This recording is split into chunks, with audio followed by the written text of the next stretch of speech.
edge of so many different areas of technology. You forget it's hard to keep track of them all. And this is one of them. It may not get as much attention as the Albany Nano, but it is really important. And that's why I'm here today. So I want to thank who's here, Havadan Rodriguez, who does a great job as president of UAlbany. We have Dr. Christopher Thorncroft. You'll hear from him in a minute. He's the executive director of our state MESONET, located here in the Capital Region, and Dr. June Wang, the director of New York State MESONET. We have great elected officials here. I bring a lot of money back to this county in many ways, and I know it's spent well because I have real faith in these folks who are here. And they are our mayor, Kathy Sheehan, Dan McCoy, our county executive, and Pat Fahey, our assembly member. All do a great job, so thank you. So before I begin, I just want to address the reports about 7 people who were shot in a park in Rochester last night. At least one has lost their life. Our heart goes out to the families and the loved ones in the Rochester community, and we thank our brave first responders. They're still working around the clock on this issue. 2 years ago, I helped lead passage of the first gun safety legislation in several decades.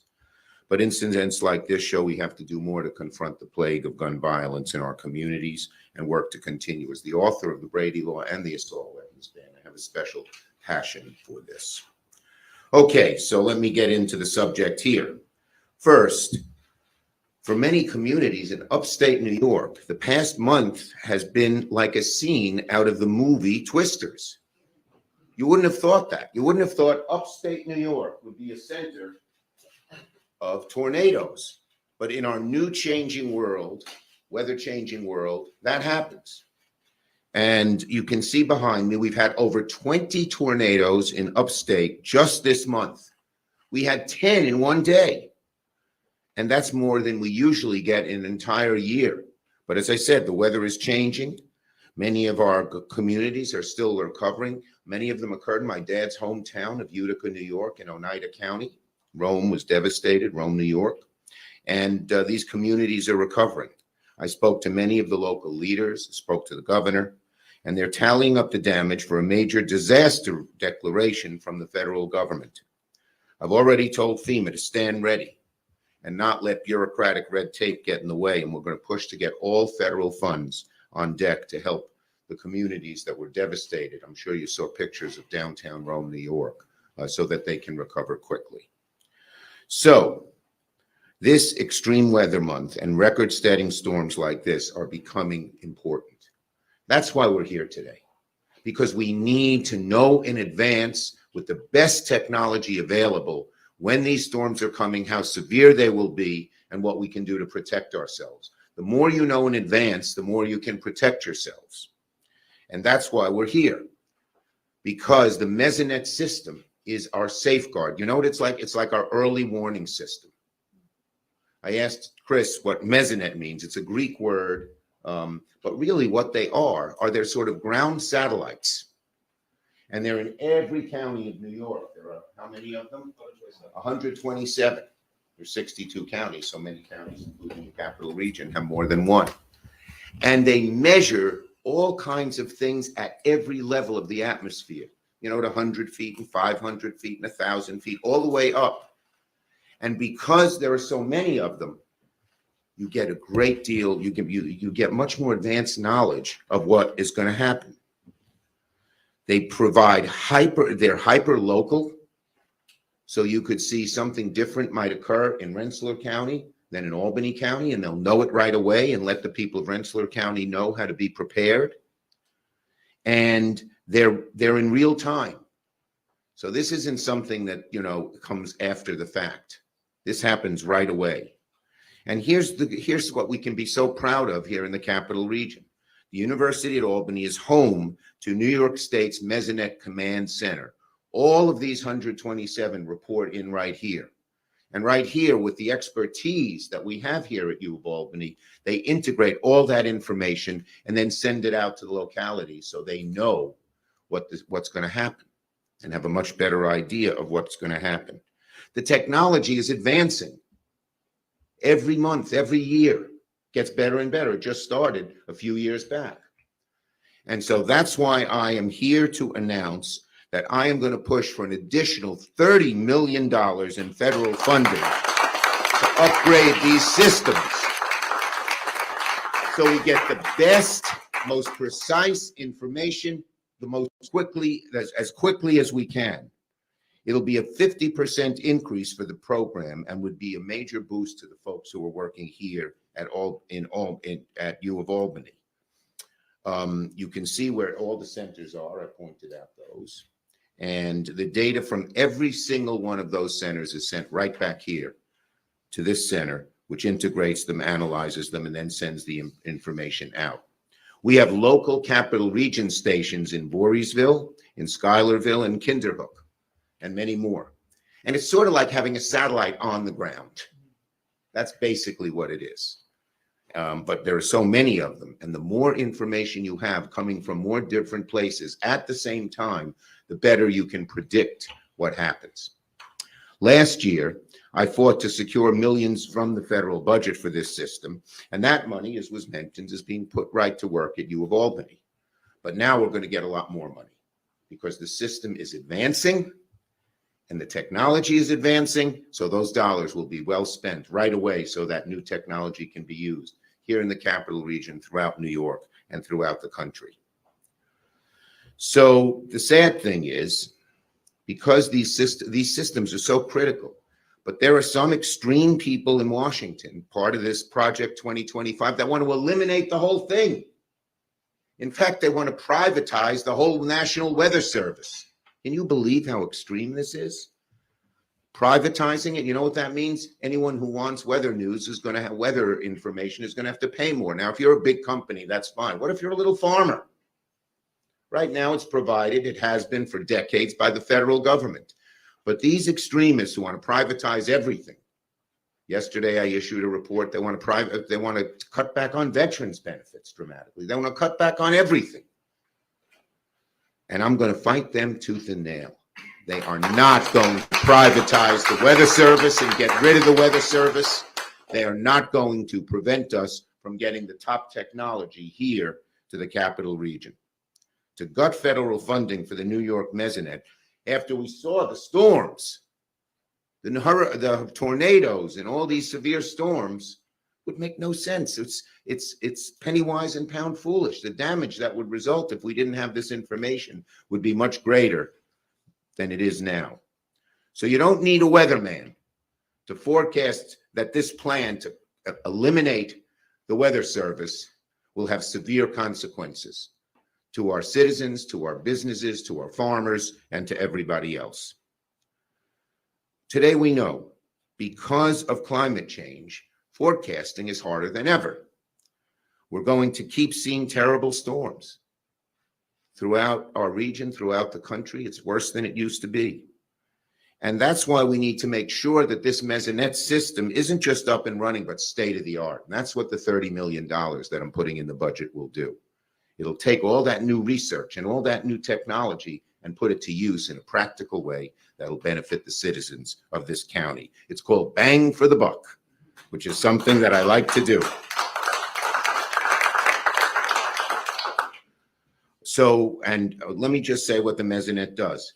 It says what just happened, it says what's happening right now, and what says what's going to happen next. That's what it tells everybody.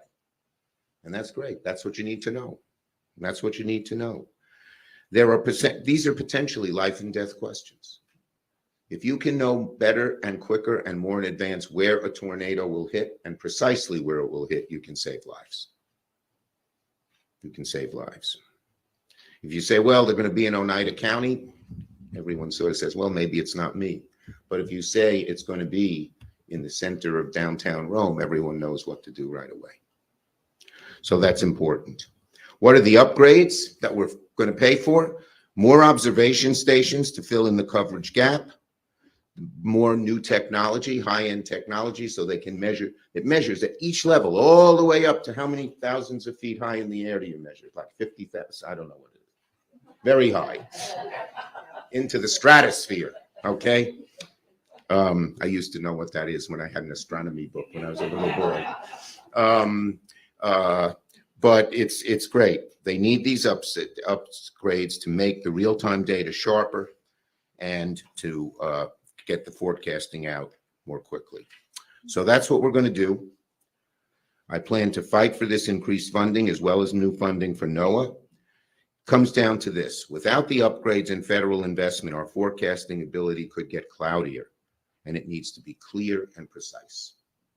So that's what we're doing here. So now let me call on, we're ready for questions, but Dr. Thorncroft and Dr. Wang will help us answer those questions if they're technical. Questions from the media. Oh, are you going to say something? Okay. First, let me call on Dr. Thorncroft to say a few words. Thank you, sir. So as good morning or good afternoon. As President Rodriguez and Senator Schumer noted, the New York State MESONET is the most advanced statewide weather observing system of its kind in the United States, if not on this scale, even in the world. So the MESONET's 127 standard weather stations, which includes the new Lake Placid site recently opened. They are about 17 miles apart, so they give you this high network, high resolution observing system across the state.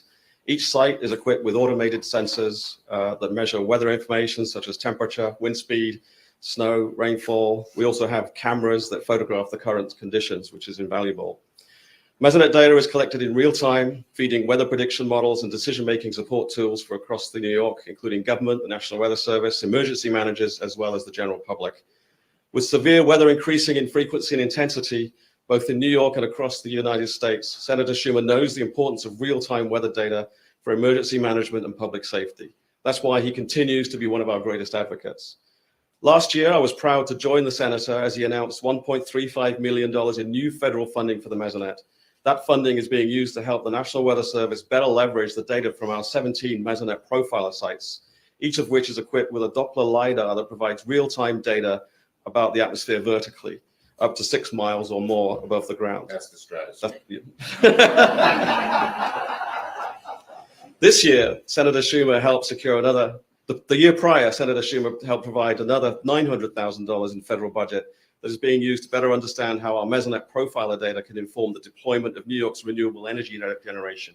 So weather is important, not just priority for emergency management, but also it's crucial for how we deploy renewable energy going forward in the future, and the MESONET can help that.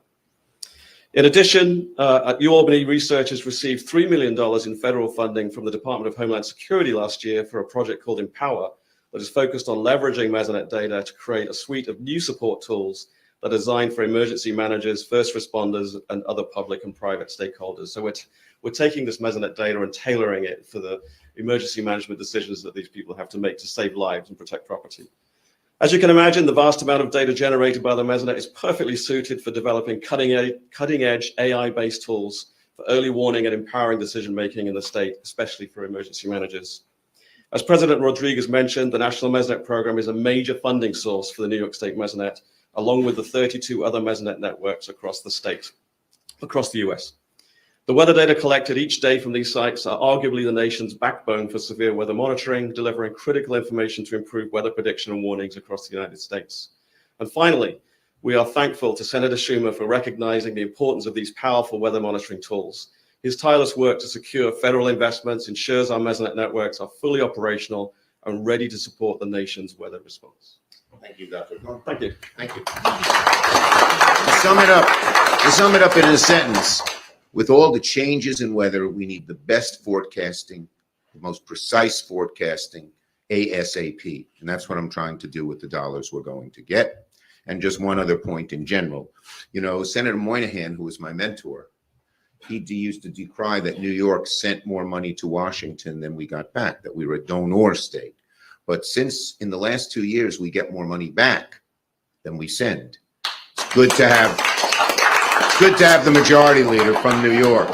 And even a program like this, when I craft it, I have New York's MESONET, which is the most advanced in the country, in mind to make sure New York gets a good share of those dollars. Okay, we'll take questions on this subject.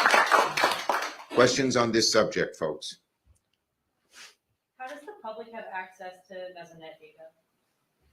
So It's just public. briefly, we have this wonderful, and June can add if she likes, but we have this wonderful publicly accessible website where you can download and look at the real-time weather information. We also have an app that can be downloadable online as well. So all of this data is routinely accessible. And I think the weathermen and women in your stations, they do their own forecasting, but they use all this information. So it gets public through our TV stations and radio stations as well. Senator, you mentioned new technology. Can you all share a little bit more about what's coming, what we can expect? Well, there'll be more locations, but there'll also be at more levels and higher up. We used to just forecast weather at a certain lower level. Now, when you see what's happening way, way up there, 6, 7 miles above the earth, you can learn what's happening on the ground much more quickly, and you see how it moves much better.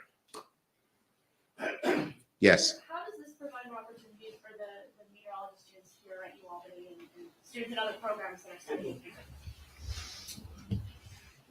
So most of the MESONET are seated in university like us. So for New York State MESONET Operations Center, every semester we have 2 to 5 students, interns in our Operations Center. So far, we already have over 100 interns went through that. If you read the comments, how they learn from our Operations Center. In addition, we also host, senior thesis, graduate student thesis, and our data are widely used for PhD thesis, whatever the undergraduate research projects, and data are used by professors too.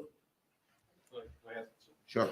Just quickly, we have a great relationship with the weather forecast offices around the state. They get a direct feed of our data, and we work with them to develop products for their own benefit. So we have a very close relationship with all of them. And the Albany one is upstairs, so that's pretty easy. So knowledge is power.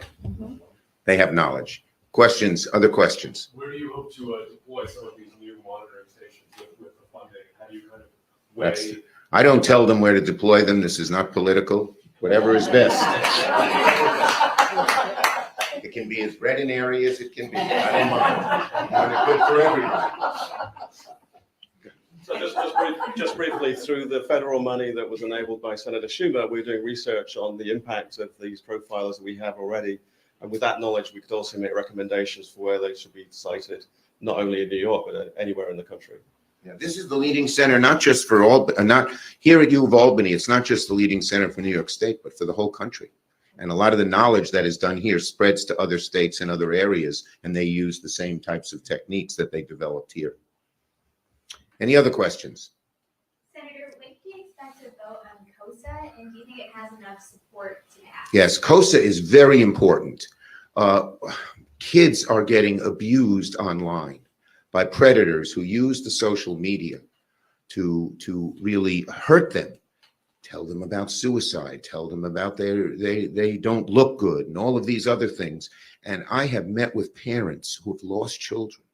I met a lady who her daughter was about 14, perfectly normal. Somehow the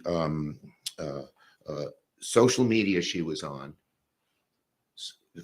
found she said something, and they got into her head, and she killed herself 2 days later. It was horrible. So what our system would do would provide real safeguards and protections and have the social media companies stop allowing this kinds of thing to happen. Okay, so it took, I put the bill on the floor of the Senate last week. I expect it to pass tomorrow with an overwhelming bipartisan vote. And our kids here in the capital region and throughout the country will be safer. These algorithms are vicious sometimes because they know how to prey on students, on young people who are vulnerable.